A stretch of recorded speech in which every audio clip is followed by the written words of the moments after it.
get it fired up on my end or something quick. Till you get it figured out, let me know. Quick. Till you get it figured out, let me know. Quick. Till you get it.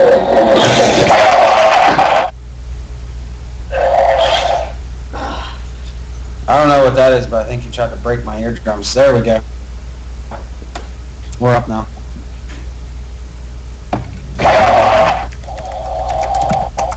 Oh.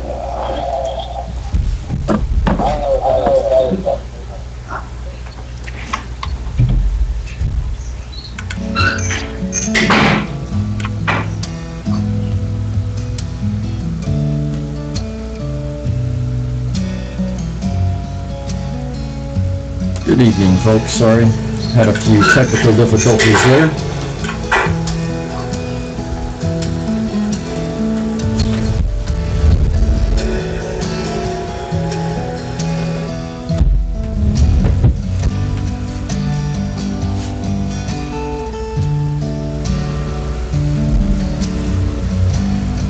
Hopefully everybody's doing all okay tonight. Happy Valentine's Day to all you guys out there in Vapors Nation.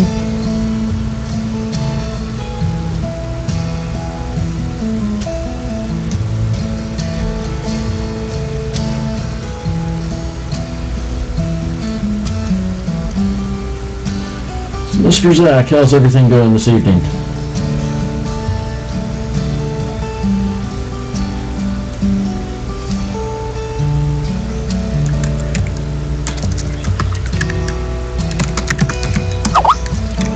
Mr. Zach?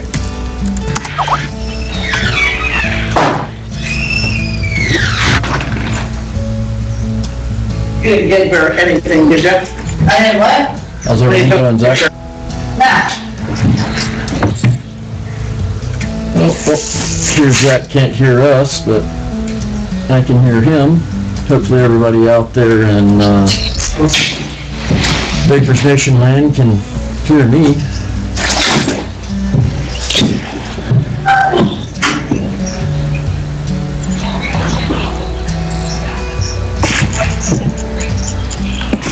You definitely hear all of his background noise, so should not be on my side.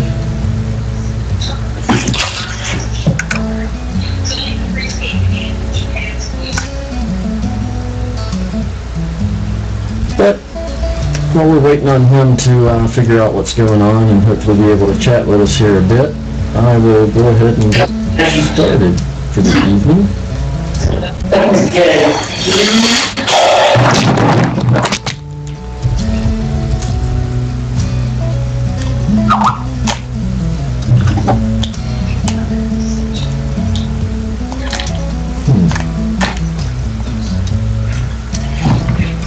See if he's able to respond to me this way.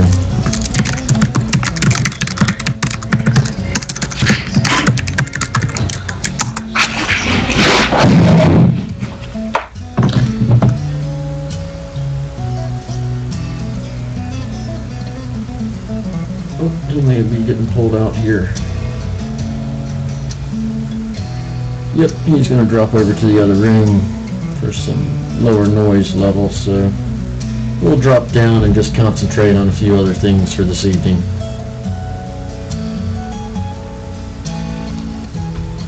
So, before we get kicked off and really get into things for this evening, got a couple things I want to get off my chest, if you guys don't mind. That said, please bear with me here through this for a moment or two. Opinions are like assholes. Everybody has one. No matter how hard we try, they're always going to stink every once in a while. So, if what I say does not suit you or does not sit right with you, so be it. Everybody has a bad opinion every once in a while. But, with that said, I've seen a lot of things on Facebook and various other forums over the last week or so that has just sort of depressed me a bit, for lack of a better term, lack of a better way of putting it. So, I just want to touch base on a couple of topics. First one being common sense, folks. I apologize about opening the pop there. We need to exercise some common sense. And I mean common sense in the full realm. Not just how sub-ohm to go, but about how we vape and how we appear to others around us. You know, just please don't be that guy or gal. Just because you can blow big clouds doesn't mean you should in public settings. You know, I mean, yeah, I'm asking you not to try and fill the elevator with vapor between the time you get on and by the time you get to your rendezvous, right? Just simple stuff that, you know, common sense. Which sort of segues me into my next topic. We should be kind to our fellow man and our fellow vapor. I know we're all guilty of it, myself included. You know, jumping in there at times, taking a sour attitude. You know, we get tired of people seemingly asking the same questions over and over and over. But we've got to bear in mind that, you know, we're still on the incline here for people that are converting from smoking analogs to vaping daily. Not everybody is going to be on the same plane. You know, nobody is going to be as versed as the next. There's always going to be people out there that are smarter than you, or they're smarter than the next. You know, you want a really good example of that, you know, head to a huge national meet, something of that nature, and talk to Zen for a little bit. You know, that is an individual that can baffle you with the amount of knowledge he's got. I don't know any other vapor out there in the community today that can approach and you know, consistently confuse you and keep you on the tip of your toes like Zen, or well, there are a few others that can. Moving on from there, you know, don't really know how to best put this. I guess just information sharing. We see it every day in a multitude of forums that we go to. The negative news articles, the negative videos, etc. Is that really necessary? Is it advantageous? Personally, I say no. Right? I mean, you've got to think about it in more than one aspect or way. Sharing in a public and indexable location can actually serve more harm than good at times, right? I mean, there's going to be those ants out there, you know, anti-nicotine and tobacco zealots, that may join your group or that group or whatever just to sort of fish, you know, and if they can go find this video or this article on your board or your forum that's supposed to be all about vaping and you know, the beauty and the wonders of vaping and how it's saving your fellow man, you know, then that can be used negatively. Instead, well, you know, there's the second aspect of that also, you know, and that's, you know, it gets depressing once you see that video, and then once the fifth or sixth or seventh person has posted on it, you know, it can get really depressing seeing all the people piling on in a very negative manner. The more negative things we see, the more negative things we breed, the more negative we're going to be. Coming out of that article and reading it and then reading the 134 negative posts is only going to generally serve to sour your demeanor on the other side. You know, that being said, you know, I strongly suggest that instead we should be perpetually sharing all the neutral and positive in as many public forums as we can. You know, it's going to take a little bit of research. It's going to take a little bit of wish, want, and desire to find all those inroads and find those forums where you can have a voice. But I suggest that's a much better use of our time. You know, put the ants on the defense, you know, instead of us always being on the defense and letting them play offense for a little bit. You know, in any good game, you've got to play offense for a little bit. I suggest we should be on the offense. And lastly, you know, it's important at this juncture that we educate ourselves a bit. We're at a turning point. You know, the proverbial sand is being drawn, the line is being drawn in the sand. I think it's imperative that we all do our part to make sure we're heard, although we cannot do it. I mean, we've got to maintain perspective. We need to check ourselves before we get all fire and brimstone and you know, start wanting to beat on people's doors and talk as loud as we can. We need to ensure that we're delivering the right message. With that said, you know, I hope everybody, you know, doesn't take it negatively, etc. Just this week in vaping has depressed me for a bit.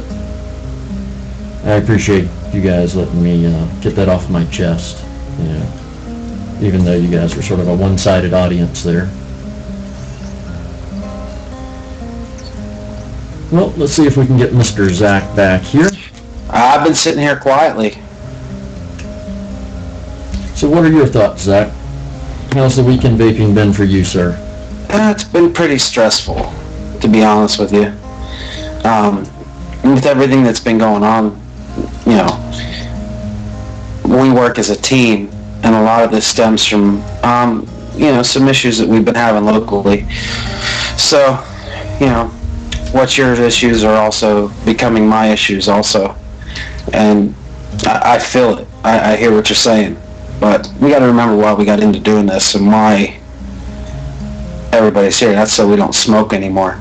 And these things save my life.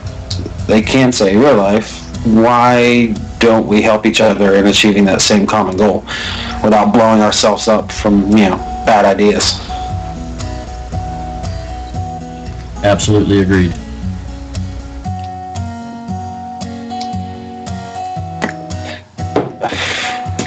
I mean, I never thought that becoming a vapor would like change my life this much, but I got a whole new set of friends out of it, and a whole new hobby, I guess you could call it, because I don't know what else to call it. But it is what it is. No, anytime you can spend this much money, it's definitely got to be a hobby.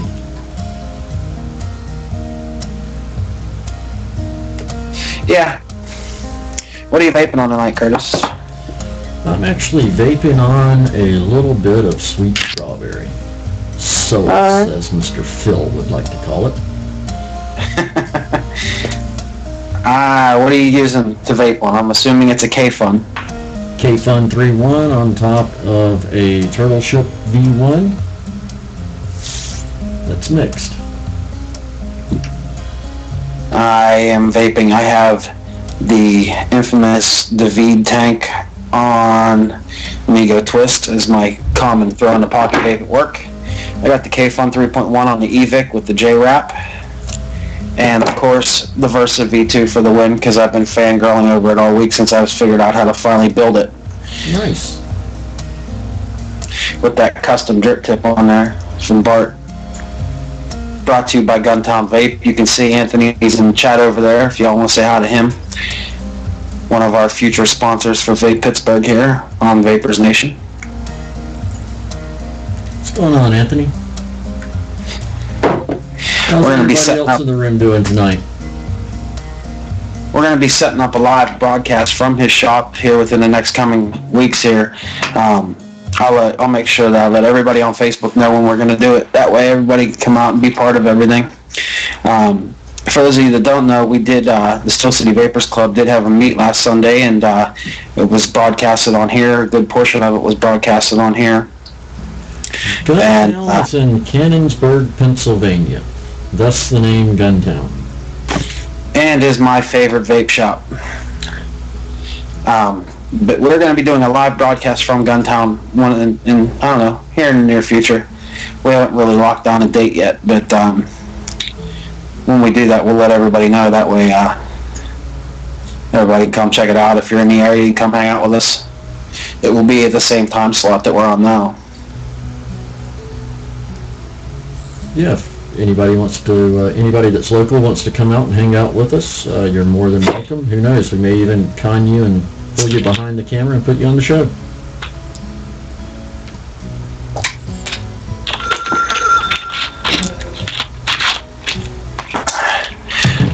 So what else you got for us tonight, Curtis? Not a whole lot, outside of once again wishing everybody in Vapors Nation a happy Thanksgiving, Valentine's Day. Did I miss Turkey Day again? Oh my goodness, what the heck's wrong with me today? I'm glad I stayed home from work, man. I would have screwed something up royally if I went to work today. Wow. Thanksgiving, February. I wish, man. Thanksgiving's my favorite holiday. That's as bad as my geocaching friends wanting to have, Christmas in July this year for Midwest Geobash. That's gonna be Jeez, no, sorry about that, folks. Happy Valentine's Day. Hopefully, all you guys are out on the left coast and not here in the Eastern time zone, and we'll be heading out with your sweeties a little bit later. If you are in the Eastern time zone, appreciate you hanging out with us tonight, but don't let it get you in trouble. Make sure you treat your vape goddess properly. What did you get your vape goddess for Valentine's Day, Curtis? I sent her out to the movies with the children. That sounds like a present for you. Hey, what can I say? Peanut, what's going on?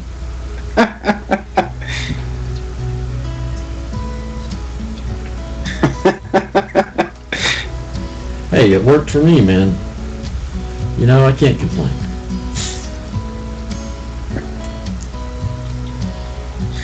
I hear you, Josh. I hear you.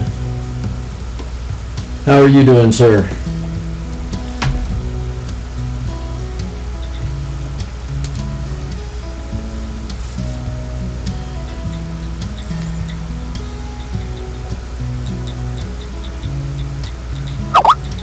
Are there any topics that you guys out there in Vapelandia want to discuss this evening? Well, they want to talk about a mini-meet tomorrow at Guntown. I can't be there. I'll be at work till 10 o'clock tomorrow night. There's a mini-meet every Saturday at Guntown. Come on. Should actually be a mini-meet at all of our supporting vendors every Saturday. That's how much we love our vendors. Yes, for sure. Cake? You're gonna bring us cake, Southern? Yes, Brian, I know who you are, and you're ugly too, buddy. You're gonna bring us some pecan cake, man? Southern make that special cake for us. It kind of will give you the giggles. Hey, I could use some giggles. Maybe that would drive me out of my monotone, as Blue puts it. Yeah, but we love your monotone. That's what makes it fun. Get me all fired Yes, up. Miss Emma, I am glad you could make it again, darling. Curtis, we're going to play Guess the Name. Do you know who Miss Emma is? Is Miss Emma local? Yes, she is, and she has more high-end stuff than anybody I've ever met. Yes, I do know who Miss Emma is then.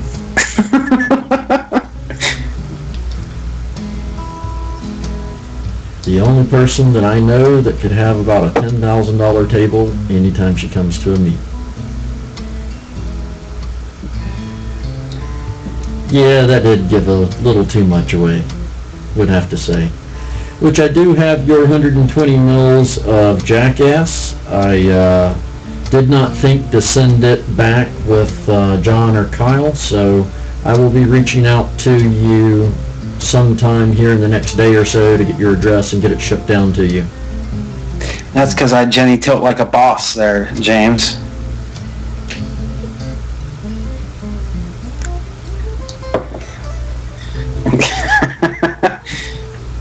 So Curtis, Yes, sir.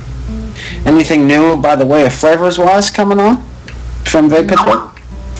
I've got a few things in the pipe that I'm working on, but nothing that I really want to discuss at the moment. I still want my donut flavored one. Hey man, I gave you a kolache. I know, but that's chocolate. I want a raspberry jelly donut. I want to call it Homer Simpson. Krispy Kreme, brother, Krispy Kreme. They got you taken care of. Yeah, but you know, I'll give you some straight VG. You can soak a donut. go ahead and, Pure donut extract. get yourself a baker's dozen and vape straight VG with nicotine in between bites, brother. Come on, you're my juice ninja. I hear you, Scuba. Nobody likes donuts besides Zach, though, do they?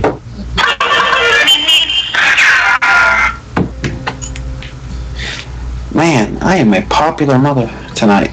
Yes, you are. I'm gonna have to become Wile E. Coyote here in a minute and go kill that Roadrunner. Well, don't worry, I'm turning this thing off. People are getting on my nerves. It's gonna be like work here in a few minutes. I'm gonna get a lock and drive my rumpus to moon to put your cell phone in a jail cell. No, I'm on Mars, not the moon. It's just a hop, skip, and a jump. Yeah, I know. Now you're going to hear the fax machine because I moved out to the little breezeway again. Hey, at least it's warm tonight. Mm-hmm. Notice, I don't have as many layers on as I normally do. And no tassel hat. I don't look like Kenny anymore. I used to look like Kenny. So do we get our music thing situated? I believe they should be hearing some music. Are you guys hearing some tunes in the back end?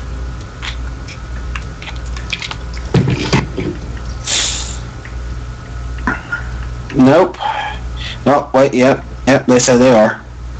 Anthony, it's probably your computer. It's a potato. I'll turn it up a little bit. It is kind of low. How's that? Is that better, folks?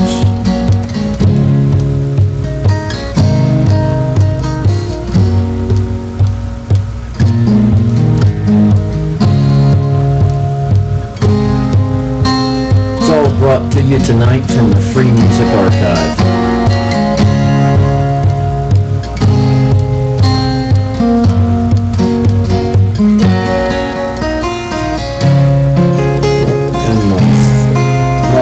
Stand's gonna kick up, so we're probably gonna get a little noise from there.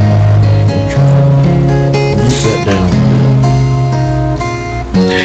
Alright, I'm back. This whole being at work thing, getting on my nerves.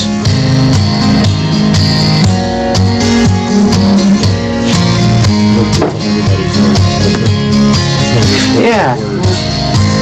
Yeah, all I want to do is sit at home and vape, and if I don't go to work, then I don't get to vape because I'd run out of money real quick. Absolutely, Fooby-Doo. It does pay for the vape gear. And puts bread on the table every once in a while. No, only if I can vape it. I hear ya. Cetylprenazine, brother. Cetylprenazine. I have no idea what that big word means. I'm just a paramedic, man. Oh, music's drowning us out now. Jeez, thanks, Anthony. How's that? Is that better? Man.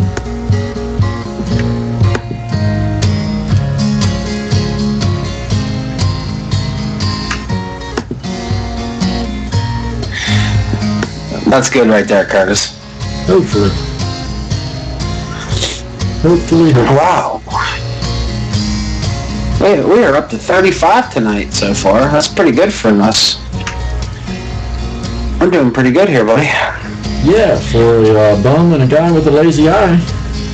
Fat guy with a lazy eye and no personality. Hey. I've got a personality. Just because I've got 3 of them doesn't mean I don't have one. They No, I was talking about with me. each other every once in a while. I was talking about me. Right.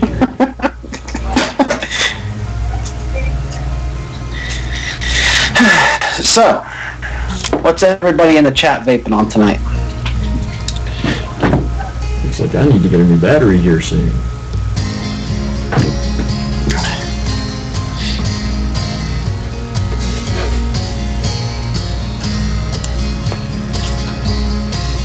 Oh, there's a Vape Pittsburgh juice going.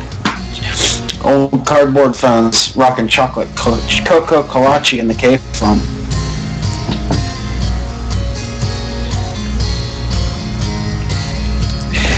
Miss Emma would like to know if anybody got any of those ceramic donut coils. I really want to try them, but everything I've seen on them says they're like built to like 0.1 ohm each. Did you see anything about these, Curtis? Yes, I did. Pete had that thread last night, and I went and did some research after seeing his post, and, he says that they're between like 0.25 and 0.5 each. So I'm assuming Pete was going to be trying to dual coil that thing. But, if somebody's selling a frickin' made coil, even, a donut coil, whatever the heck he wants to call it, under 0.2, I'm sorry. I just call that irresponsible. Yes, sir. I think if he would have made each one around an ohm, that way because you're not just going to put one into something, you're going to dual coil it, because of the size you need a bigger atomizer to put them in.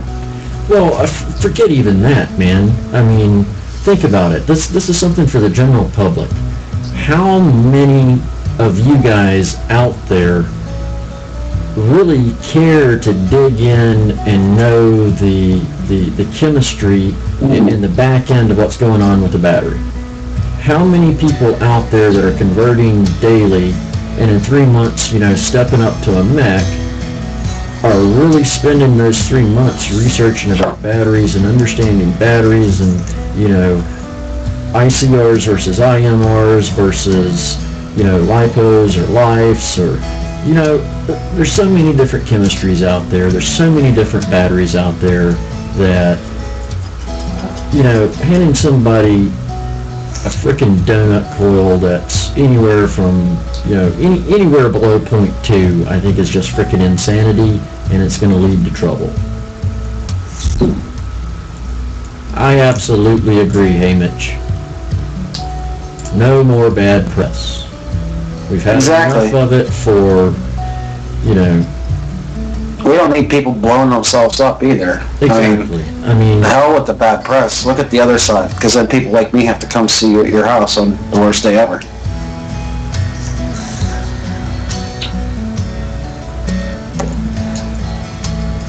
And see, here was my introduction to battery safety. Everybody knows I'm still considering myself a new vapor, but I did a little bit of research. But here's my thing: whenever I have a question, I ask somebody that knows more than me.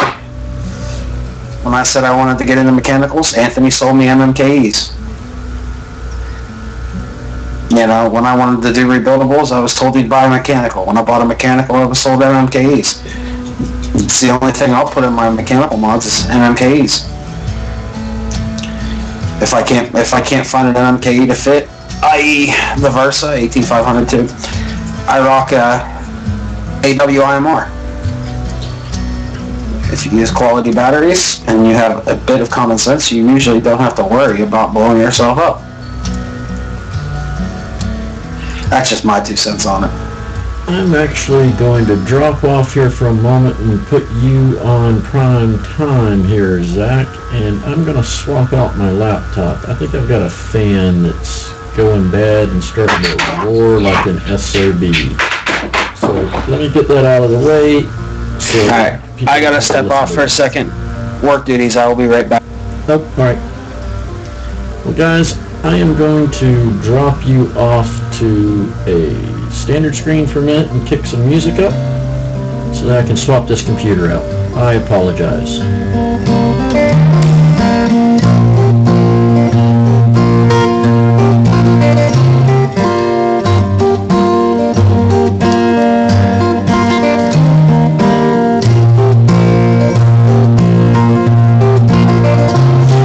Okay, I'm back, Curtis.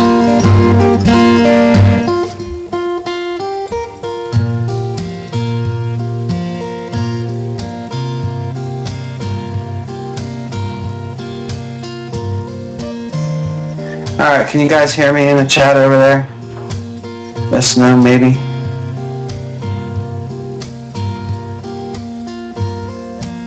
Alright. Tina Marie's sick. That sucks. Everybody say a prayer for Tina Marie. Hopefully she'll be alright. So, where is everybody from? I know we got a lot of new faces in here tonight that aren't normally on Vapors Nation. Hopefully you're from the Still City and you're a member of our beautiful little club. And we get to see you out at the meets and everything like that. If not, if you're in the Pittsburgh area, make sure you go over to Facebook and check out the Steel City Vapors Club on Facebook. It's good times, lots of good people. Well, Chocolate, you better come visit us sometime. Lots of good people. We have good turnout at our normal meets. Next month's meet will be at the Bamboo Bar.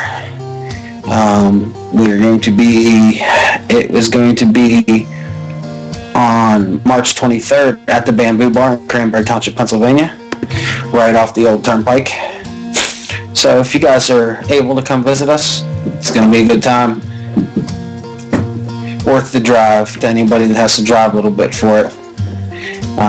Guntown over in Guntown and Smoke for Less will be there as our supporting vendors as usual, along with Curtis having some juice for everybody. It was being sold by Anthony at the meets usually, but I hear Ben is now selling it in his shop also. Excuse me. If any of you guys don't know, I'm a big fan of Curtis's juice. Thank you. I'm a big fan of Curtis's juice. It's pretty much all I vape.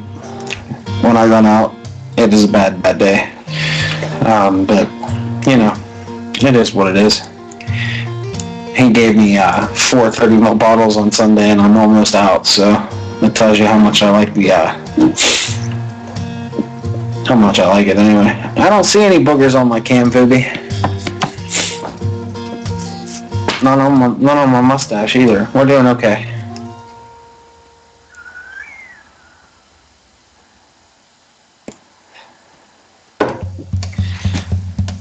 So, have any of you guys, how long have you guys been vaping? Everybody put it in the chat over there. How long have you been vaping? I started in September. The end of September, actually. September 23rd is when I bought my first Ego kit. 8 months for the cardboard, 5 weeks for Dirty Waters, 7 months for Chicky. Yeah, right, SoCal, we know. Okay, so, do you guys ever, I'm sure that, you know, most of the people that have been doing it for a while have ventured into the rebuilding side of things and everything like that. Any of you guys ever go back and check out what you started with? Recently I've been falling back to this guy a lot. It's just an Ego twist. I have an Anyvape David tank on it that I have a rebuilt coil in that I rebuilt, but I'll tell you what, the little devices like this that you first started on, sometimes it's good to go back and humble yourself, because I mean, I have a ton of different stuff to vape on. You know, I got a Provar, I got a bunch of other stuff, but sometimes you don't want to take an expensive mug with you to work, or, you know, you're going somewhere where like a bar or something like that, where you don't want to take something that if you lose it or break it, you're going to be out a couple $100. Which, to me, I have a job that is hard on anything that I take with me. Depending on what I get into, could potentially have to be thrown away. So I don't take a lot of stuff with me when I go out on the truck at work, which is why I love this little setup here. And I'll be totally honest with you guys. Until I started in the group, I was quite content with my egos and my Pro Tank style clearizers, and put a fancy drip tip on it and call it a day. I was real happy with them. And then I met the group, and I fell into the it's shiny category, and I started buying everything under the sun. But it is what it is. What my point to that whole ramble is, sometimes you go back and revisit some things with some new knowledge. 'Cause, if you're like me, you learn something new about this stuff every day. When you go back and revisit some of these things that you first had with some new knowledge, you can usually produce a decent vape out of it, and maybe a satisfying vape, and not have to take your turtle chips, your megalodons, or whatever. I'm just throwing out some names there with you. And you can get by on something as simple as this. Remember, we're all achieving the same thing here. Whatever is working for you is the best device in the world.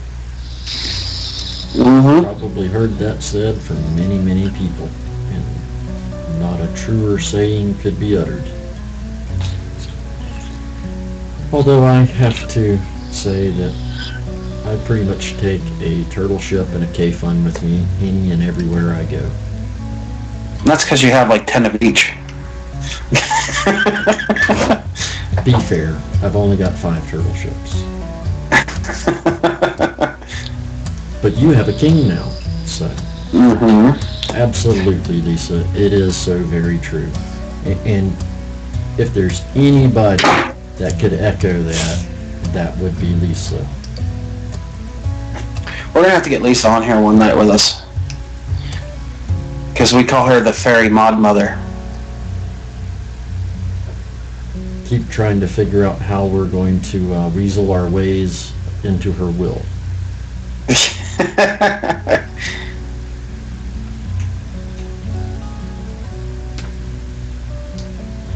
She definitely has a lot of really, really nice stuff. But, there and again, Lisa's been vaping for quite some time.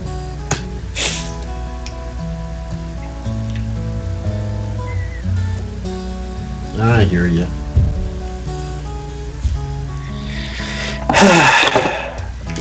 So, we have to send the assassin for Kyle. No, I think we want to send the red carpet team.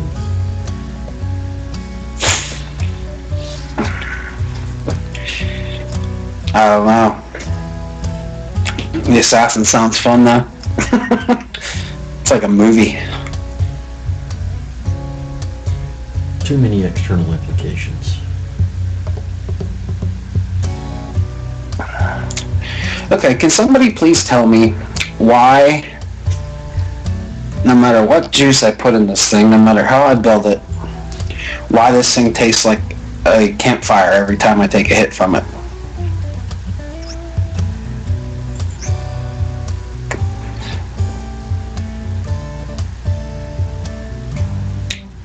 Anybody? I mean, I torched the hell out of the wick. I torched the hell out of the coil. I've dry burned. I have no hot spots. Oh, there's a hot spot, but I'm not tilting it. Bada bing. Damn. Better fix that. There you go.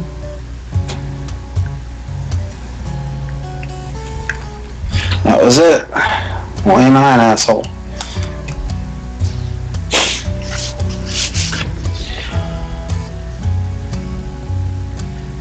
So what's Mr. Anthony vaping tonight?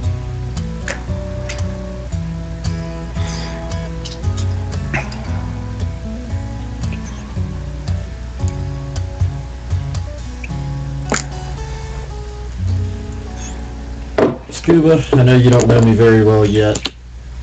That's another one of my diatribes, and I've been a good boy here for the last couple of months and haven't gone down that path. Oh, let it fly, buddy. But Educate the masses. you show me an 18 millimeter 30 amp battery, and I will kiss your ass.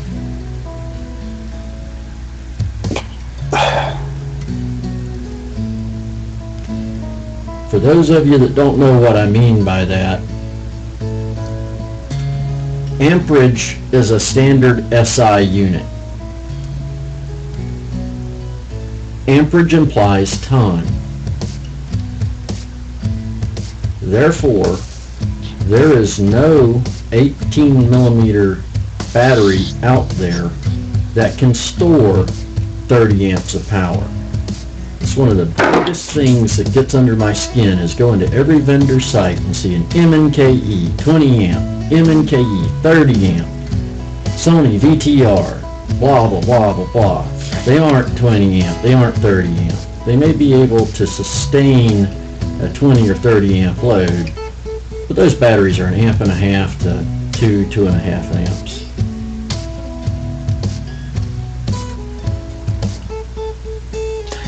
All, it's one of those things. It's like calling the ATM machine an ATM machine, right? It's an ATM. The M in ATM stands for machine. And actually ATM is one of those odd ones that we could talk about for a few minutes because, it's one of those that does it to itself. If it's automatic, isn't it a machine already? And see, especially with these new purple EFS batteries coming out, all you ever hear is a 35 amp EFS, 35 amp, 35 amp, 35 amp.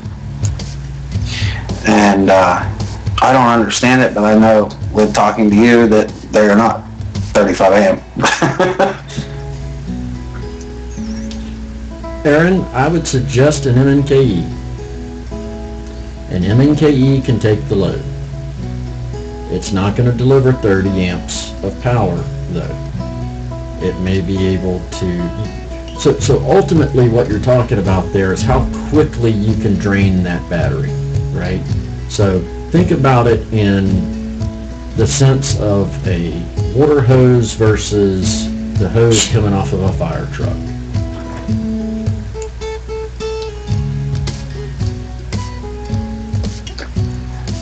What's going on, Redneck? Yeah, I know. It's just one of those, terminology things that just irks me. I've got an engineering background, so,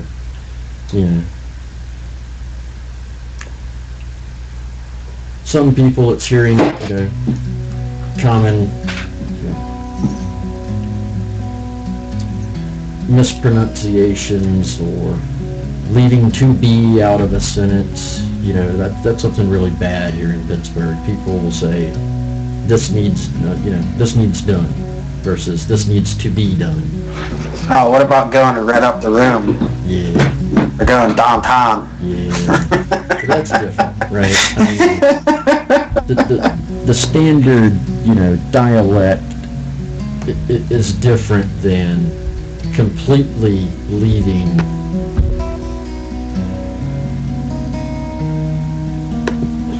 important parts out of the sentence, and I apologize. My brain's not working very well tonight, guys. I didn't feel well today, still don't feel well, but you know what? Suck it up, buttercup. Yeah, we got vape shit to do, man. Exactly. Got all you guys to come hang out with and bore for another hour and 15 minutes. Hour and 15, exactly.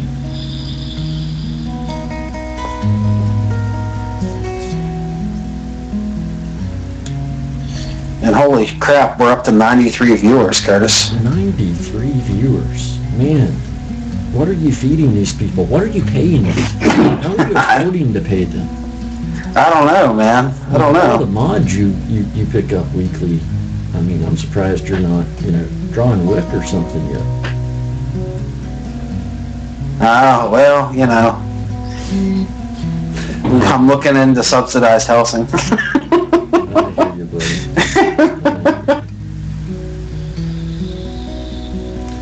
So with 93 viewers, you would think that somebody would have a topic out there that they want to discuss tonight. So what is it, folks? Did you see James said he promised, apparently I'm promising people vape Pittsburgh juice for half price. I don't think so, buddy.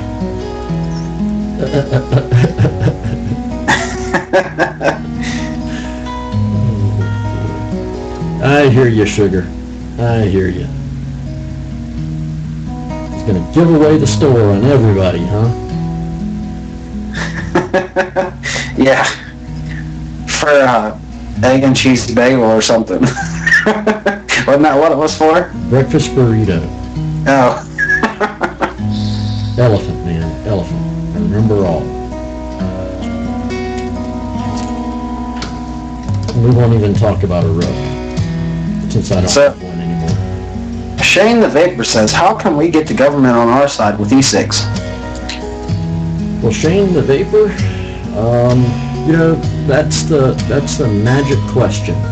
If you can answer that question, I bet you could probably figure out the magic bullet theory as well.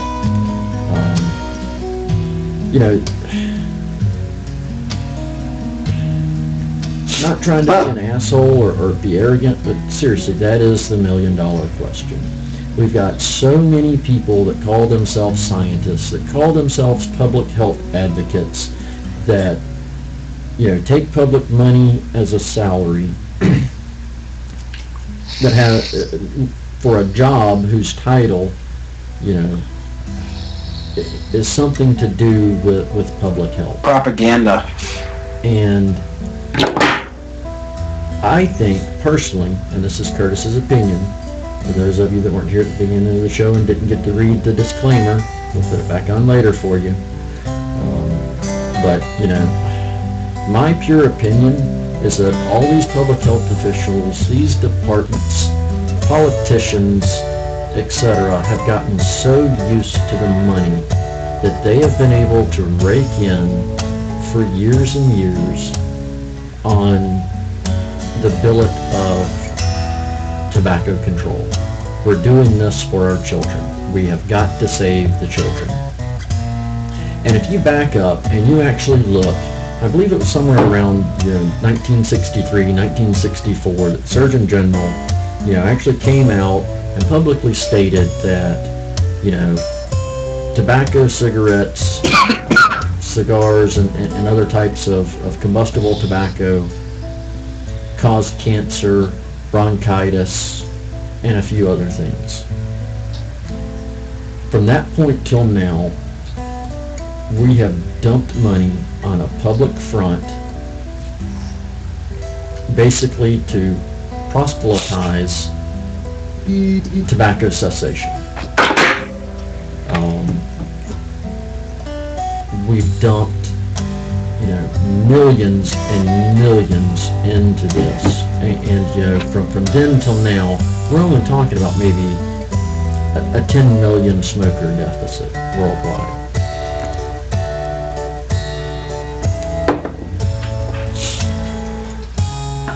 They have sort of hit the precipice of those that can go without nicotine or do not have some predisposition to want or need nicotine. They've sort of hit that level set field point, in my opinion. So those of us that were diehard smokers and would smoke till we died if we hadn't found these things, in my opinion, are people that do have a predisposition. For some reason, we need a little bit of nicotine. Now, don't get me wrong. There may still be a subset of us that don't, that can go to zero nic. But I tried it. It wasn't that bad, but I still found myself vaping just as much and a little on edge. So that's why I went back to 6. Understood. I started on 24. I'm an asshole without nicotine. I'll be blunt. I've stopped smoking in the past. And, I spent about 2 years as a non-smoker. And I was probably the biggest asshole anybody in this room could walk in and meet during those 2 years.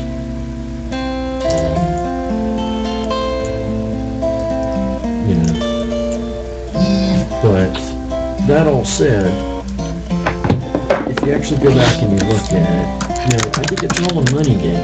I really do think it's all a money game. These people have gotten addicted to the money that they're raking in, and the needless and useful programs, you know, they're trying to institute. It's pretty blunt, and, you know, all you've got to do is strike up a conversation with Bill Godshaw for a little bit, or, you know, head over to the ECF and go to the legislative forums, and, you know, just spend a week or so reading through all the topics. Speaking of Bill, do we want to talk about him being at our meet on Sunday and coming on the show in the future? Sure. So Bill Godshaw, I believe I'm saying his name correctly, we got to meet him on Sunday. He came to our Steel City Vapors Club meet, and it was really cool to get to talk to him. I've never met anybody else who shows that much emphasis and enthusiasm on what we do as a vaping community. Also somebody with that much pull. He is the founder and head of Smoke Free Pennsylvania, or Smoke Free PA. You can see him, he does a whole bunch of posting on the ECF forums under the government, dealing with government and stuff like that. And he's lobbied to outlaw smoking in a lot of places in Pennsylvania. Every public building, except for... He coined the term smoke free. I believe he did. And he's really, really cool to talk to. I'll tell you what, when we do have him on the show, Curtis and I are just going to sit back and let him have the reins, because he likes to talk and he's pretty good at it. So, but I'll tell you what, he's just a wealth of knowledge, especially in lobbying and dealing with big government, or even small government down to that. Very, very cool person. I don't know if you have anything else to add to that, Curtis. Yes, actually I do. So, one of the things, and I will find the link and I will throw it up in the chat here in just a little bit. But one of the things that I highly encourage all of you as vapors to do is communicate with your politicians. I would also highly encourage you to communicate with my politician, specifically Tim Murphy. For those of you that are not aware of Congressman Tim Murphy here in Western PA, he happens to sit in a fairly influential committee seat that oversees the budgets for a lot of our acronyms: ADA, FDA, CDC, etc. So, you know, with that said, I would strongly suggest that if we want to make an impact, we need to be communicating with Mr. Murphy. One of the things that Mr. Godshaw brought up on Sunday while he and I were chatting was he had actually chatted with some of Mr. Murphy's aides not too long ago, and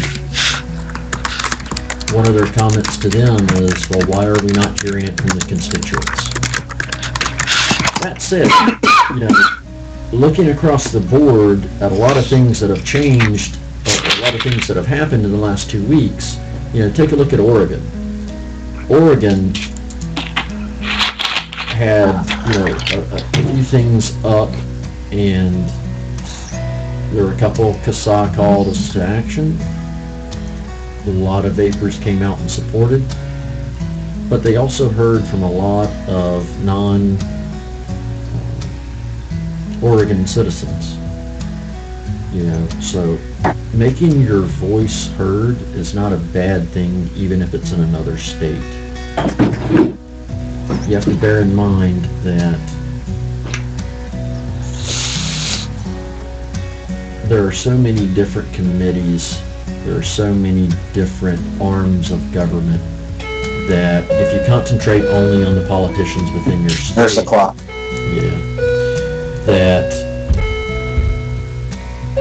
you may be missing a large segment of your audience, potentially the most important segment of your audience.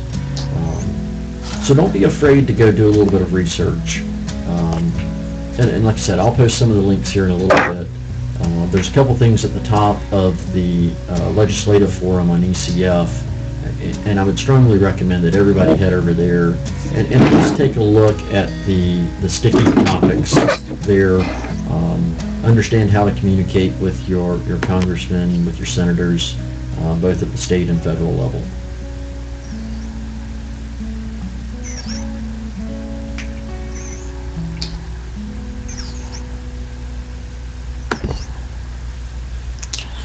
Oh, I lost you there for a minute.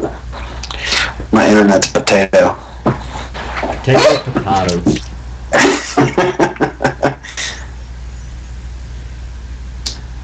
Come on, folks. Somebody's got to have a topic they want to discuss this evening. Oh, I seen one of the other topics that they were talking about was some battery safety.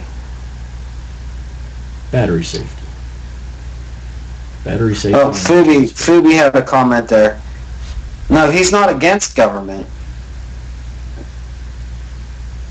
He helps lobby topics for government.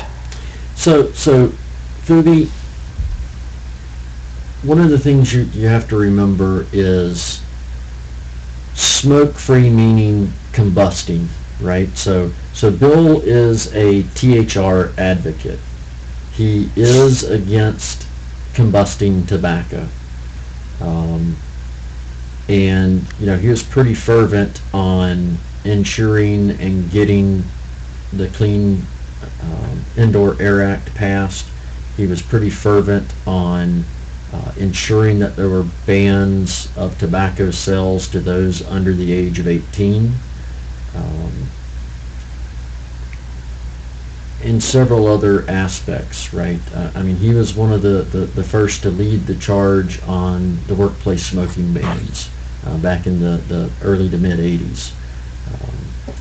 So for him, it's all an aspect of harm reduction. With that said, he has seen the light on personal vaporizers, e-cigs, ends, whatever you want to call them. And he wholeheartedly 100% supports vaping.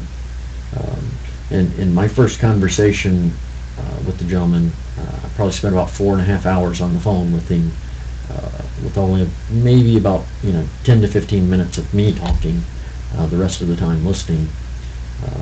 He went on for about 15-20 minutes about the first time he went to a large vaping event, and it's what changed his mind. He was able to walk in to this fairly large event, several hundred people there, chain vaping like nobody's business, right? Basically walking in front of the fog machine during a Megadeth concert or whatever band uses a hell of a lot of fog. That said, he was able to breathe. He's one that does have an allergy, or has some predisposition to negative predisposition to tobacco smoke, and that's really what changed his mind. And from that point, he really,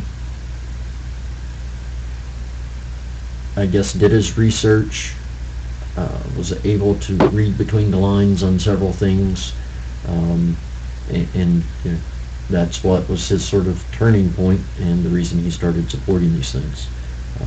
And as I've said and as Zach has said, he is probably one of the most passionate individuals to talk to, not only about vaping but about tobacco harm reduction in general.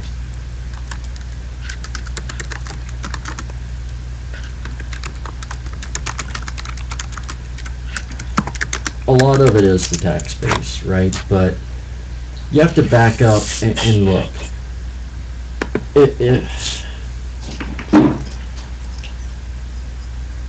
If the government wanted to do it right, and the government really wanted to put an end to a lot of this, they would not have let the states take the master settlement, right? I mean, the states' master settlement was a cop-out for the states. When they started allowing big tobacco to dictate to them and start tying their state profits back to what the state would receive in settlement, is the tail wagging the dog, or is the dog wagging the tail?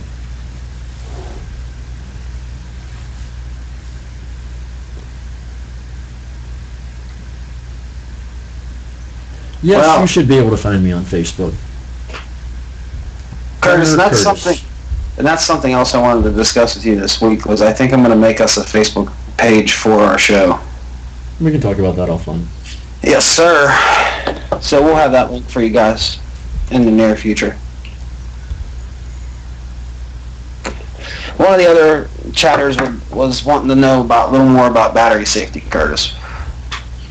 Because I know here on Vapors Nation we've had one other show talk about battery safety, but you don't hear a lot of that in most of these vaping shows. It's just how low can you go, how big the clouds are.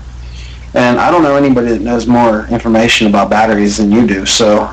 Oh, there's a lot of people that know more about batteries than I do. I got lucky, right, in that I was an RC guy for many, many, many years. I used to fly a lot of RC planes. So I came into vaping with a good bit of battery knowledge on lithium packs, etc.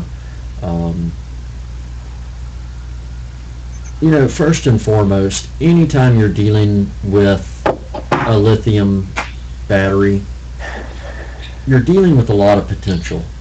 What's up, Cody? Potential to really, turn the day very, very bad for you. You've got a controlled chemical reaction that's going on inside that battery. And to be brutally honest, it scares the living bejesus out of me anytime I see somebody talking about, they just wrapped a dually or a single coil below 0.2. In an electrical sense, from an electronic stance, anything below 0.2 is essentially a dead short.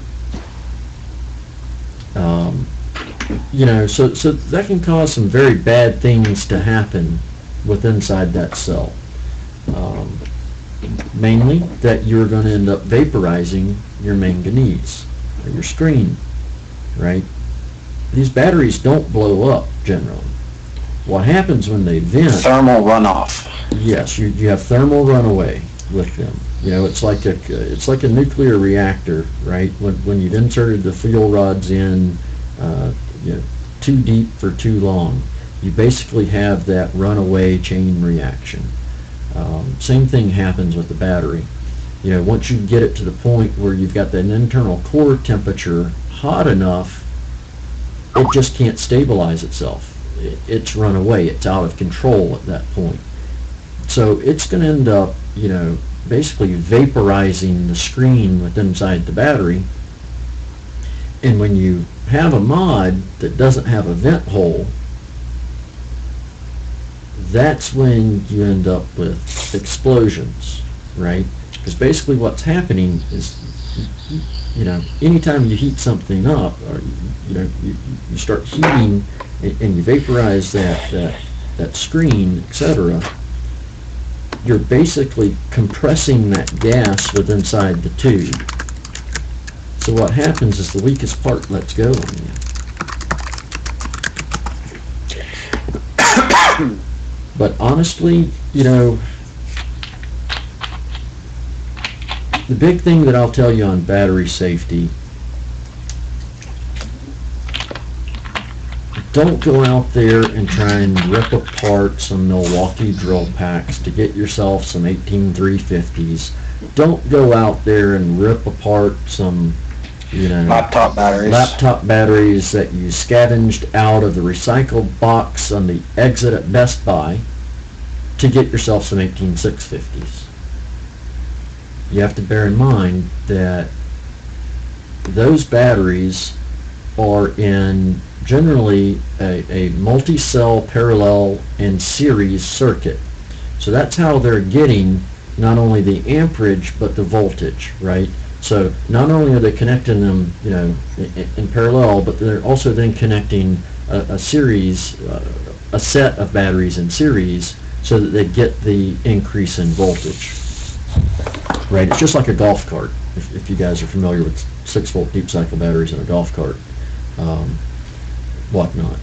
But or even stacking batteries in a mechanical or some other mod to get to 7-volt vaping.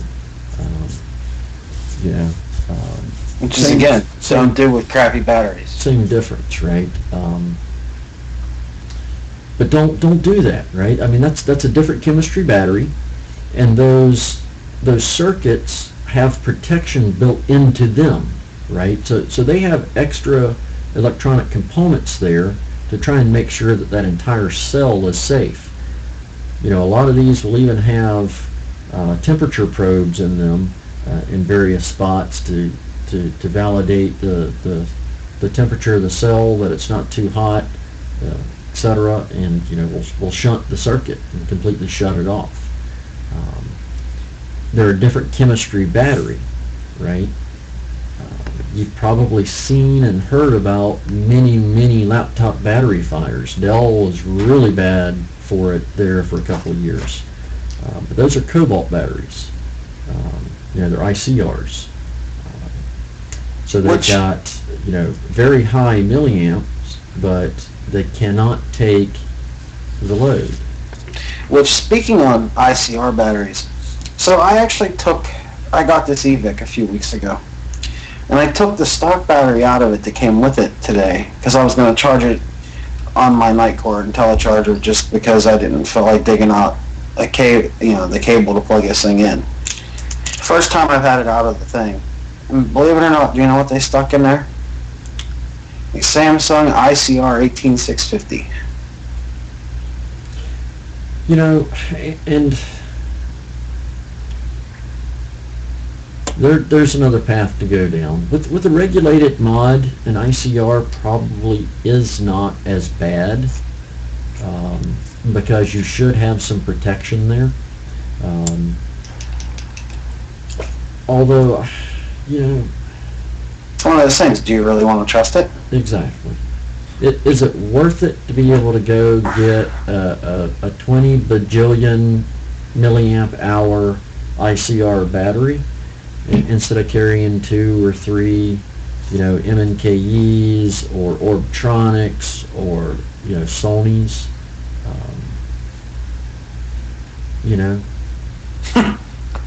Or 7, as in Anthony's case. It's a risk-reward trade-off, right? On the back end, you're still going to get the same vape. If you're on a regulated mod, you're going to get the same vape. It's only on a mechanical that some of your battery manufacturers' batteries are going to vape differently. I don't know about you guys, but it may all be up here for me, but I can tell the difference between an MNKE, a Sony, and an Orbtronic when I'm vaping it. And I'll be entirely honest, I've never vaped anything in my mechanicals other than an MMK. I've experimented with a lot of batteries. I ran an MNKE co-op not too long ago. For those of you that aren't in the group and aware of that, but prior to running that MNKE co-op, there was a lot of speculation, rumor, whatever you want to call it, that MNKE was just continuing that 18 series cell. So with some of that going around and not being able to validate and verify it, I started doing my research to try and figure out what battery I would go to. So I bought a lot of different batteries. I disagree with you, Dirty Waters. Dirty says every mechanical should come with a kick to or something as a fuse or safety. I would, well, I disagree. It's hard to disagree when the word safety's in a sentence, right? And I would agree with a fuse. I think every mechanical should probably come with a fuse. Should you use that fuse? Probably. Do you have to? To be honest, I wouldn't. But that's me. For the average vapor, or for somebody that it's their first mech, probably isn't a bad thing to use that fuse. But you're also going to want to make sure that that fuse will sustain the amperage that you want to vape at, right? For a lot of newbies, or for people that may have some mechanical background, engineering background, etc., that want to jump in and over there, and they wrap that 0.7 on the iGo W that they pick up with a Nemesis clone or Nini clone, and throw that 5 amp fuse in there, that first hit, that fuse is going to go. C'est la vie. So, if you want to sub-ohm, you're going to have to find another fuse or a PTC that can take more amperage, take more current. I also, instead of putting a fuse, I think they should come with a meter. Honestly, if you have a mechanical and you don't have some form of a meter, you're stupid. Whether that be a multimeter or an ohm checker or even another mod that you can put it on to see what your ohms are and what you're doing. If you can't do that, then you have no business messing around with mechanicals and rebuildables. And that's just my opinion, and like the disclaimer at the front of the show said, I am entitled to that opinion. If you don't like it, you don't have to follow it, but you're a certain kind of special in my book if you mess around with mechanicals and stuff without a meter. A meter is fairly important, I would agree. Without a meter, you don't know what you don't know. I don't care how many people, tell you 5 wraps of this is going to be that. Unless you're actually measuring that Canthal, you're not going to be able to get as close as you think you are. Now, if you actually look at the spec on Canthal, you can be safe wrapping a coil without a meter as long as you look at the spec on it and you follow the spec for the resistance per inch or resistance per foot. You do the math, you divide it back out, and you figure out what it's going to be. Worst case scenario, I'll be blunt, I have wrapped a coil or two in my career that I did not throw on a meter. Went ahead and threw it on a mech and vaped it, but it was because I knew what length I wanted. I measured it. I made sure I bent it at those 2 points and made sure that I had at least that much in front of my lock screws. But that said, that was at work. I blew a coil. I was a dumbass. I didn't carry my meter with me. I needed to get back up and going. As soon as I got home, I did check it and validated myself. And, fortunately, I was above where I wanted to be. So there's more than one way to skin a cat. Although I do agree, a meter is extremely important. And here's the thing. You don't have to go and buy yourself something crazy, because you can go and buy a digital multimeter at Harbor Freight for under $10. You can pick up an ohm reader at most places now for around 15 to 20. There's no excuse. If you're spending that kind of money on a mechanical, some batteries, an atomizer of some kind, rebuilding supplies, there's no excuse you can't drop that extra $15 or $20 and get yourself a meter. Wholeheartedly it's agree. common sense. And you know, with talking about dropping that $15 or $20 and getting a meter, the diatribe that I've got is, you know, people jumping into mechs and jumping into sub-ohming, picking up that $7.99 or $9.99 or $15 off no name brand battery charger. Yeah, that's another topic of discussion there. You know, I mean, Curtis, what kind of charger do you use? hang on one second. I know personally, I have two different Nightcore chargers. I have an i2 and an i4 IntelliChargers. To me, they work fine. They may take a little bit. They may take a little bit longer than some of the hobby chargers out there, but I'll be honest, with me being on the go all the time, I'm not cool with having a hobby charger. It's just too much bulk for me. I know they're tiny, and I know that the having to separate, you know, the battery charger and everything like that from the actual, or the battery base from the actual charger, to me, is more of a pain in the butt. Am I going to buy one of these for at home? Hell yes, because they're awesome. So But for right now, my Nightcore chargers work for me. I run a Thunder AC680. It is a hobby charger, which, you know, I did from one of my local shops pick up a generic 2-bay spring-load charger, which I have wired over and in via banana plugs to go to my charger. I also have breakouts for balance charging my batteries. You can pick one of these chargers up for under $50. Under $50. This Yes, but will not only charge your batteries, but about every 10th recharge, I will actually do a charge, discharge cycle on my batteries while I've got this connected via USB to my machine, and I will actually plot my charge and discharge cycle on the battery. And with that, I can basically judge the rough health of my battery. It's not quite a CBA. So a CBA is a computerized battery analyzer.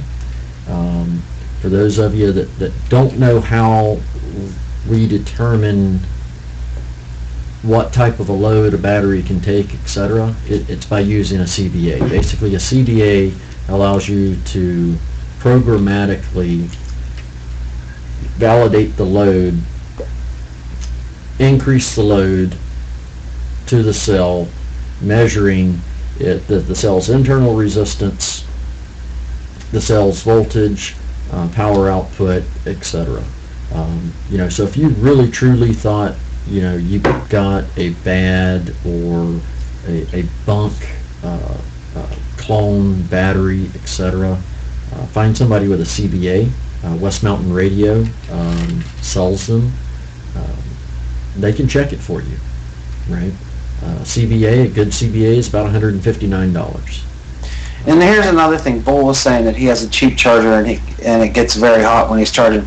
It's probably not a good idea to keep using it if it's getting hot. No, not at all. Think about electronics. When electronics get hot, there's usually something wrong. You know, that's a good It's general only a rule of matter thumb. of time with the electronics, if they're getting extremely hot in standard use, normal use, that they're going to let the magic smoke out eventually. You don't want it to let the magic smoke out on you, trust me. I have accidentally, when I was, you know, an RC guy, etc., vented a pack. I've shorted packs. I've done stupid stuff in my life, but I've learned from it. And I'm here to tell you, you know, a lot of these packs, and even these single 3.7 volt cells, have a hell of a lot of potential. It can ruin your day. Just be safe. And like Dirty said, it's a small price to pay from saving you from burning down your house. That's another thing. So it actually fell down on the other side, and I don't want to walk around there and get it right now. But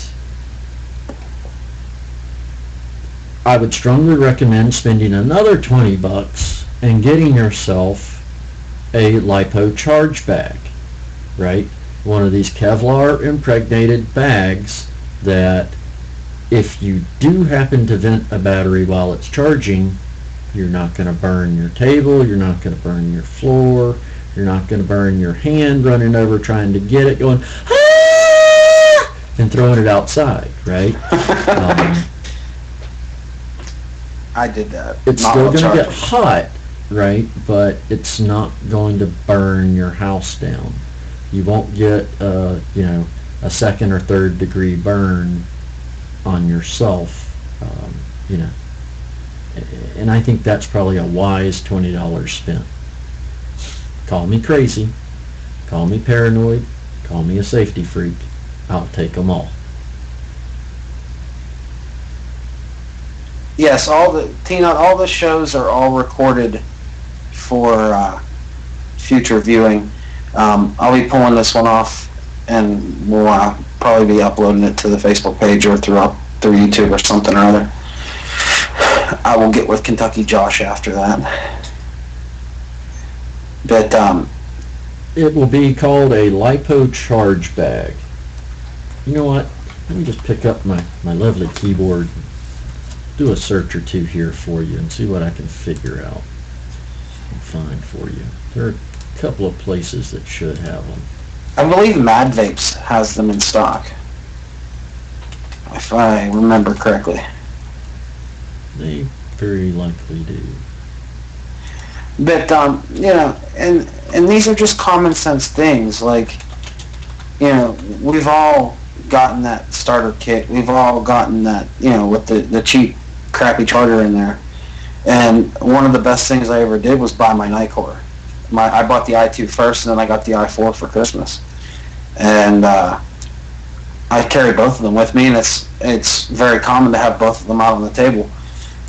You know what? I am going to be a bad vapor tonight, and I'm going to recommend that our viewers not go to Mad Vapes and instead either check out Hobby King or Tower Hobbies. Go ahead and throw the links up in the chat, Curtis. Both of them have a better price.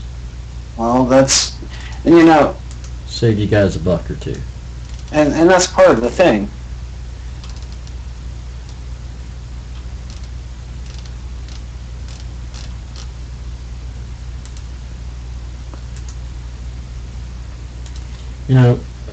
Well, where are you from, buddy? Big thing is don't become a statistic. That's the thing too. When we're talking about this, it all ties in together. You have government, you have bad publicity. Where do you think this stuff comes from? It comes from people that want to be a statistic. The only statistic I want to be is someone that quit smoking. That's the only statistic I'm cool with. Actually, there's another statistic that I'm cool with, and that's in 3, 5, 7, 10, however many years it takes for me to basically be back at the same risk factor as a non-smoker. Yes, sir. Tiger wants to know, what are our thoughts on the... Thunderhead, I would say it's probably around, a high 80% of statistics are made up on the spot. I would agree with that. And Tiger wants to know our thoughts on the Luck eFest 2-bay charger. I've seen a lot on the eFest Luck chargers, and at this point, I don't know that I could give a recommendation for one. There were a lot of problems with the Luck chargers when they first came out, that they were overcharging batteries. And for those of you that are not familiar, overcharging a battery can be a hell of a lot more catastrophic and is a lot worse for that cell than running it down to too low of a voltage, than vaping it too much in a mech. you know, overcharging batteries just is not safe. And you know, that's one of the things that you should do, is you should validate your chargers. You know, I'd that's say another about every place third or that, fourth charge online, I pull the meter out and test it when I pull it off. yeah, that's another good place that a digital multimeter, you know, is good for. Not only, you know, checking the battery whenever you take it out of the charger, but actually use your probes and check it while it's charging. See what voltage it's putting to the battery, right? You know, one of your other things is, you know, depending on how cheap you go with your charger, is going to determine your duty and your charge cycle. So you get one of these, you know, cheap 18650 Chinese $7.99 specials, and you're going to have that red-green diode on the top that, you know, flashes back and forth, and it goes green when it's good and charged. Well, have you ever sat there and watched it and seen it kind of flicker green under the red, you know, every 1 to 15 seconds or so? Yes. Well, that's the charger actually stopping its charge cycle, checking the battery voltage, and in theory it should be checking the internal cell resistance, and then reapplying charge.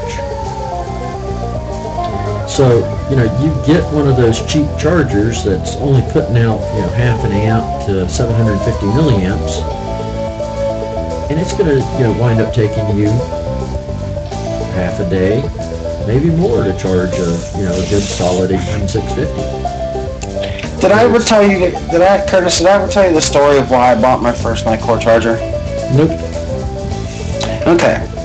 So I bought my first Nicore charger about 4 days after I bought my first mod. My first mod was the iTaste 134. Okay, so I had the 134, and I had got about 5 18650s off of the person I bought it from, who shall remain nameless because I will not promote their business. So I got this mod, I got these batteries, I got this charger. He gave me a charger with it for an additional $25.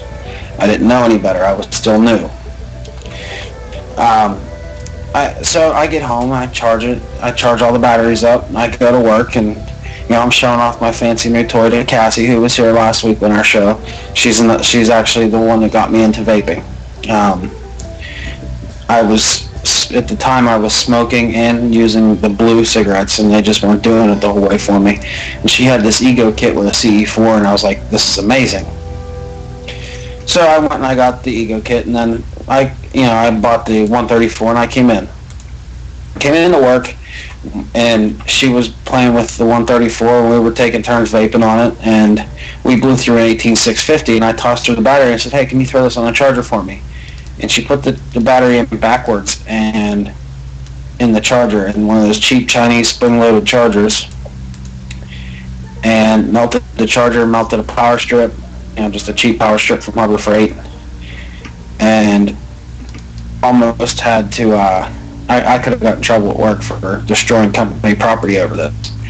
So after that, I decided that I needed something that has a little bit more intelligence than just a simple charger. And not that I did anything wrong, or not that she even did it intentionally, but, you know, shit like that happens. And that's why I ended up buying my first decent battery charger. So that's my trial by fire learning. Understood. You know, and it's the thing that gets me, right? That's been one of my diatribes for a year plus, is, you know, we don't think twice about going out and dropping $150, $200 on a mod,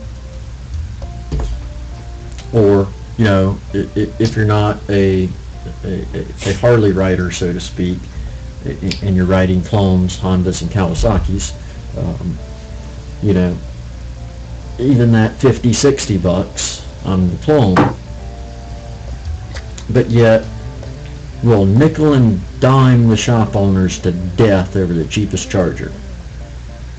Once again, we'll pay $20 for a pair of MNKEs.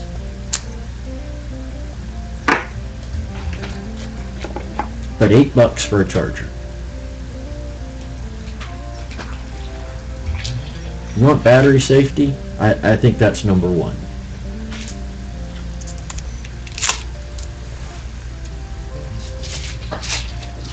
Charger safety, number 2. And make sure if you have questions, ask. If you don't have somebody that can tell you the answer, keep looking because they're out there. Oh, absolutely. You will find more answers than you care to get. Problem at that point is figuring out the right answer.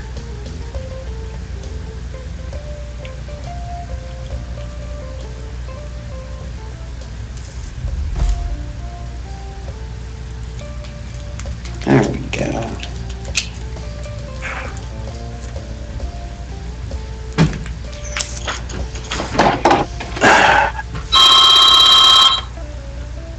Konnichiwa. Chimichan Chicken Jack. May I take your order, please?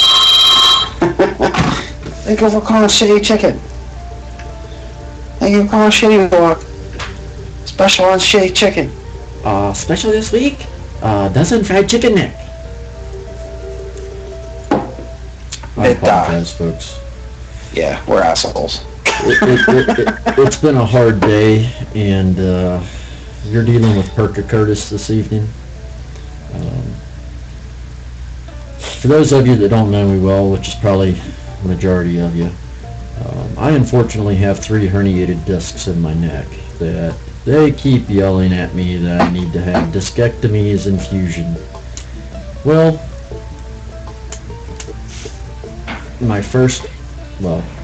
let me retract that, especially since it's Valentine's Day. My current let me retract that since I have 2 kids. My current 4th love in life is competitive rifle shooting. I've been a competitive small bore shooter basically my entire life. And that said, the whole discectomy and fusion thing just scares the living bejesus out of me. Them telling me that I'm going to lose 30% of range of motion scares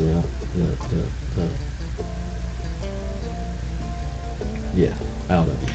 At least it does for me. So appreciate you guys putting up with me in a very rare mood tonight. Percocet. Hey, Curtis. Yo. Shady Vapor wants to know our thoughts on the X-Star charger. I'm not familiar with that one either. I don't have a lot of experience with X-Star's chargers. I've read some good reviews on them.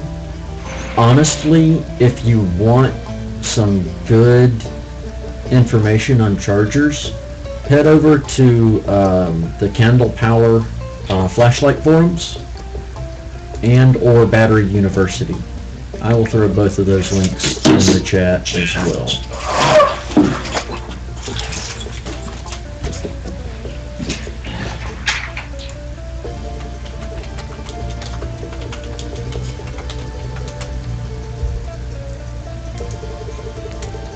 There's a couple of really good guys over at the Candle Power forums that anything you want to know about batteries, chargers, etc., they've got a wealth of information.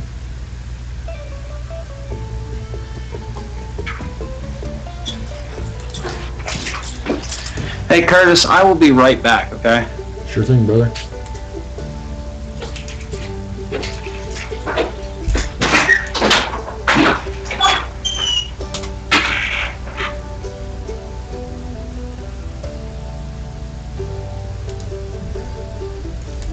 I'm on mute for a second, folks. Got the family coming back in.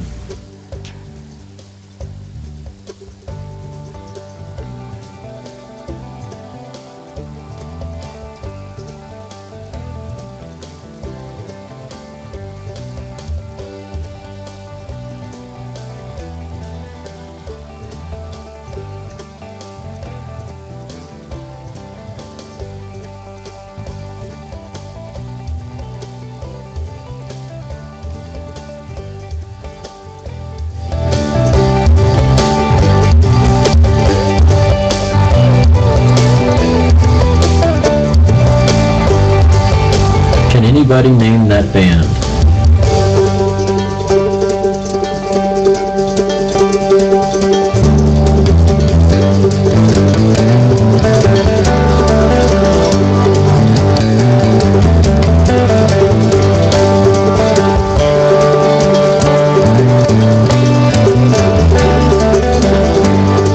Not who, but don't.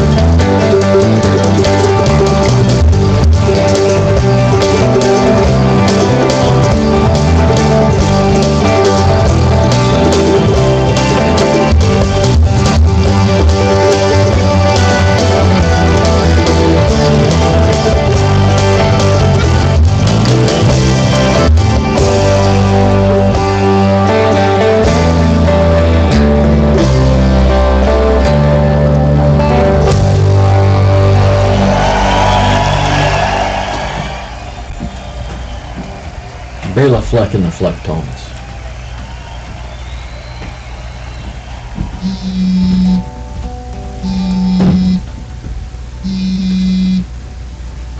Man, Zach's not even there and we gotta listen to his phone buzzing.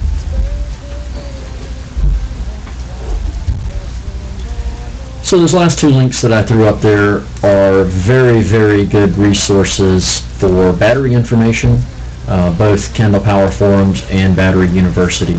If there's anything that you want to know about batteries, ever know about batteries, you're concerned, looking for the next best battery to go find, or to figure out how to determine what is the best battery to go out and buy,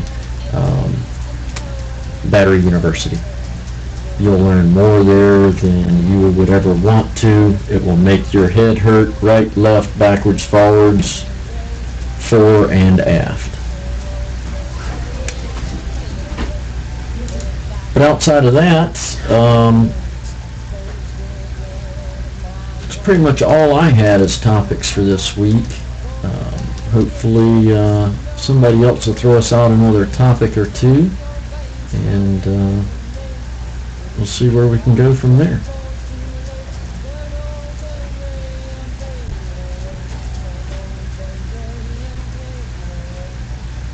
Hopefully everybody had a good week in vaping. Everybody had a good Friday, hopefully.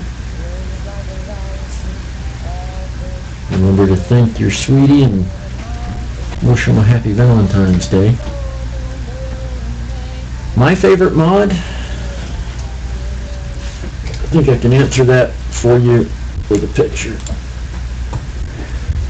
So these are the three that I'm currently got with me for the show tonight.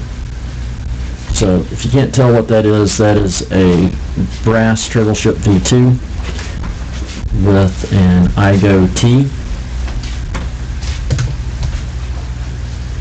a stainless Turtle V1 mixed, Friends Edition, with a K-Fun light, the original light, not the Light Plus, no airflow control.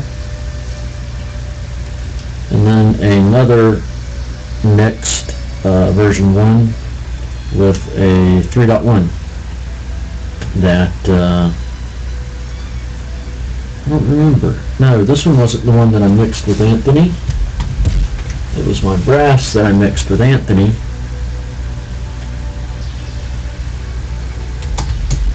How about yourself, Aaron? What's your favorite mod?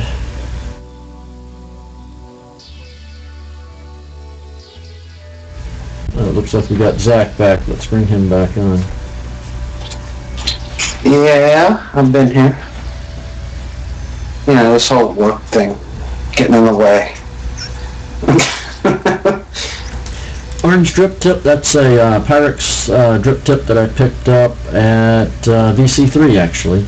Empire Mods.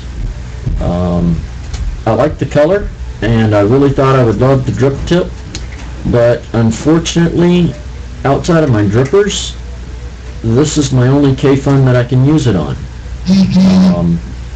My K-Fun light does not have the screw-in drip tip, so it didn't take the adapter, which means that its well is not as deep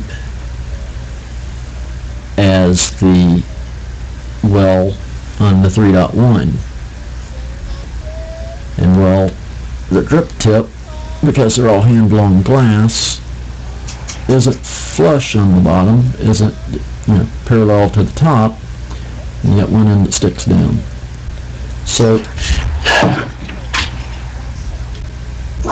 unfortunately, that's my only pairing with that guy besides a dripper. Then I've got my other fatty, that if you guys are fortunate like we do and you have a glass center, you may be able to go make your own. If you guys can see that hole in there. Definitely no problems dripping through this guy, but don't have to. I'm a K-Fun fangirl now. Curtis, do you own any K-Fun clones, or do you own all real ones? No, I've also got 4 K-Fun clones, the K-Fun Light Pluses, that both Ben and Anthony carry. I've got 4 of those. And your thoughts? My thoughts on those? I like them. In fact, at some point, I'll have to get Carrie on. I had Carrie vaping an Authentic Svo, and thinking that would be good for her, should be happy with it, that I'd be able to set her up and leave her alone, but nope, ended up going round and round in circles. She's only happy with the clone. So, but yeah, I've got a few other clones here as well. In fact, I thought I had one sitting over here on my desk. I do. Can't reach it right now, though. Now I'm going to ask you the $3 million question. You know what I'm about to ask you? Is it worth it? Do you notice a difference in the vape? I do. The biggest thing that I noticed the difference in, though, and this is not a knock on Anthony or Ben or anybody else. I mean, they've got to deal with what they can deal with and get from the suppliers that they can get from, right? I changed all the screws in mine.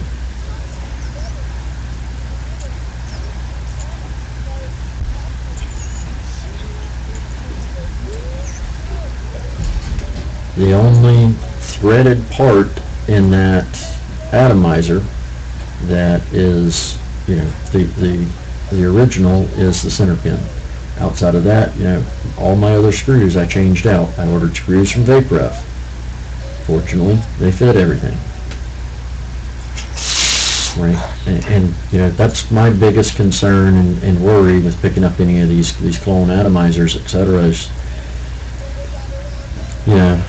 you can never tell what quality of stainless they're using. And generally, if you do get a good quality of stainless in the body of the Addy or mod, you're going to wind up finding some chrome-plated screws or something in the back end, right? It just seems like their attention to detail is limited. They've only got a finite amount of attention to detail, and they always lose it on the screws.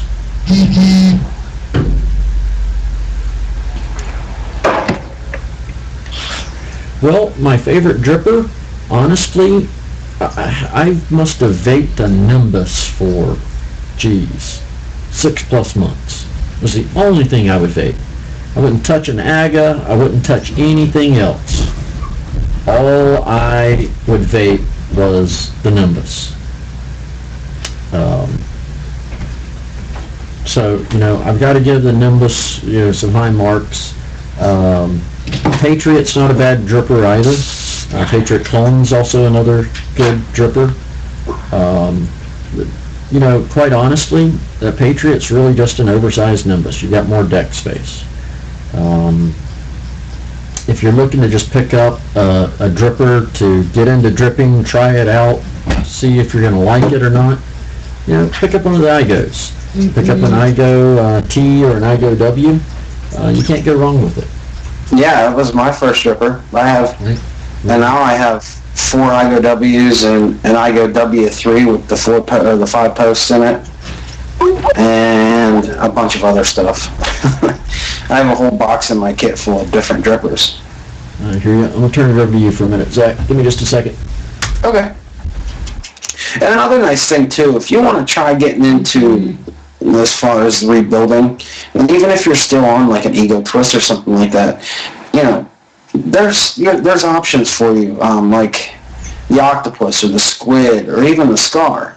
Now you can't go crazy sub-ohm on an Ego battery. You can't do anything below 1.2. And honestly, in a rule of thumb, I wouldn't go anything lower than 1.4 or 1.5 on an Ego battery, just out of pure safety issues. But, I mean, you can get a decent vape out of these little drippers.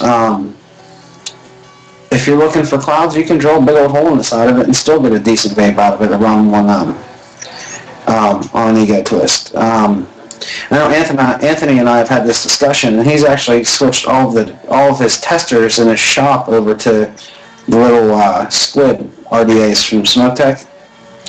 And they're not bad, because whenever you test juices in his shop, he hands you a little 650 Ego battery and you test it with a Squid.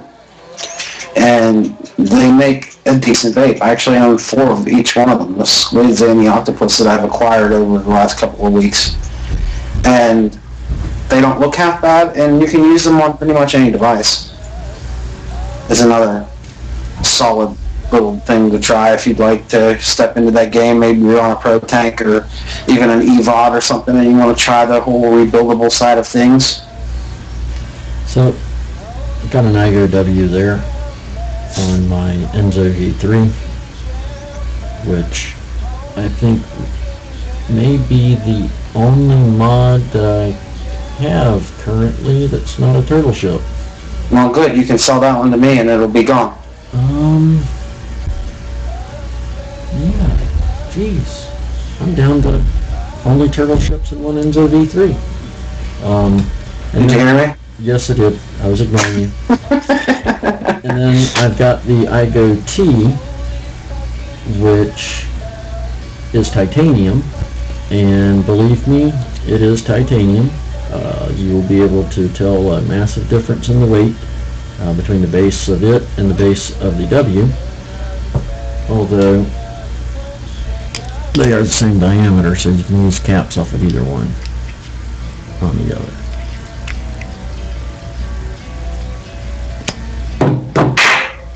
And speaking of drippers, how do you guys build your drippers? I'm just a bunny ears guy myself. I will post the link. I just gotta go grab it. Call me old-fashioned, call me what you will. It works. It's solid. You know, that's just like, you know, those donut coils, etc. I tried ceramic several months back when, you know, ceramic was the next hot shit from Zen and everybody else for Jenny's. And I don't know, I'm not convinced. I tried a couple different ceramic rods and Jenny's, and if you guys look in the side chat, that is how I build my drippers. That is actually Guntown Vapes in the chat. That's who's wrapping those coils on there. And that is called the Guntown build because you can fit like 400 feet of silica in an IGO W. You want to go down that path? Hang on, I still have that Addy here somewhere. And Curtis was trying for the Sir Rapsalot title, so he stuffed about 500 feet of silica in a dripper. But so actually, to give you the background on that, it's probably the last thing we can do before we have to cut over for Moon. Is, you know, Anthony over there considered himself Sir Rapsalot, and or was given the title potentially self-inflicted title there of Sir Rapsalot, which, you know, one of our other club members, Mr. Ray of Sunshine, the Duke of Hohats himself, then stole from him. And you know, there's a little bit of bickering back and forth. So I happen to have a little bit of .6 millimeter silica sitting here from back in the day of rebuilding, VV Novas and CD4s and all that fun stuff. So I decided I'd give them a run for the money. I think my final measurement was 46 feet. It wasn't vapable? Yes, it was vapable. I had to drill the hole out to about 3/30 seconds or so, and I was able to actually vape it. Was only able to get 2 wraps on it, and be able to keep it to a decent resistance that I'd be able to vape it on a mech. But yes, I was able to vape it. I'll have to go back and look. It was either 46 or 47 feet. And the IGO W cap would cleanly fit on it.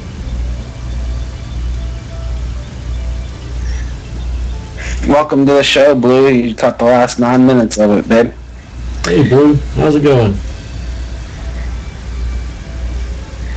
Shade wants to know, are your K-Fun clones more airy than the real ones?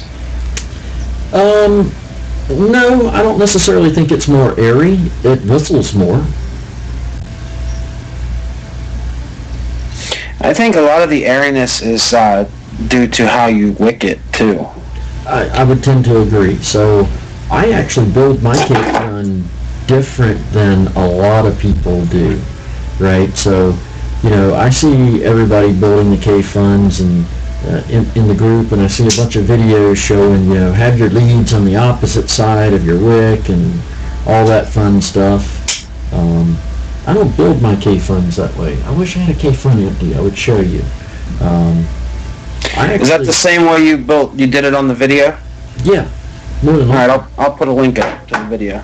I, basically bring both of my legs off on the bottom, and I will pull that coil all the way up to the block where the bottom of the coil, so I'll leave my legs straight, and if the back of my hand is the coil, is where the Canthal, or not Canthal, the echo wool is going through, I will leave it there, pull it all the way to where the bottom of the coils touch the deck, lock it down, and then bend it up. Right? It gives you it seems like a perfect tight off of it. My doubled over 2 mil echo wool comes out both ends, and I'm able to just gently wrap around and haystack them on the deck. The video link is in the side chat for you guys.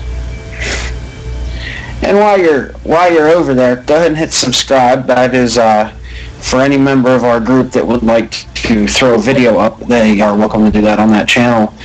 Just get a hold of me through the channel, and also for all you new people that are here joining us for the first time, if you like what you've seen tonight and you want to see us again, and there's a lot of other quality entertainment here on Vapors Nation, if you scroll down the page, make sure you hit that red button that says follow, and check out our schedule over on the left-hand side on the bottom.